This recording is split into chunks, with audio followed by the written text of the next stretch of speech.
Iba ko na yung lakay ko. Ay pa nga itong ibigin ng parents eh. First time niya kasi makapagpababa ng mga inakay niya. Kaya kinuha ko lang kasi naglulugon eh. Mamolting na yung iba. Ang parents nito Bayo pale palo na hen. Visual. Yung kak naman niya, yung tatay, Blue Dilute Split Opa. Nakak. Pero may naglabas na Opa. Yung nasa gitna yan.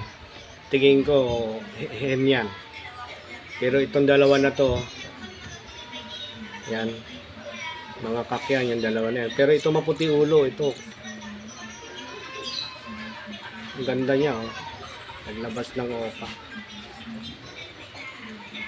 Malamang to, babae ito. Kaya ako to hinarvest, ibabangga ako dito.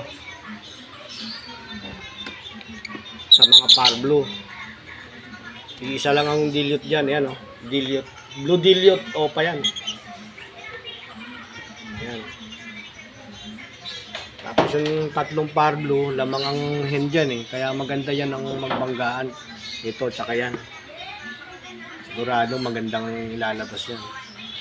Pero sa kanila, walang naglabas ng Opa. Puro split. Split Dilute, split pale palo. Yan, magkakasing edad yan, tsaka to. Matagal lang tong nasa nest box gawa ng namimiss ng parents yung anak niya. First time na kasi makapagpababa. Ito, malalaki na to. Oh. 2 buwan na to sa ano eh. Sa nest box eh. Kaya abangan natin yung mga materialis natin. Hindi muna ako magbebenta. Parami ulit muna tayo.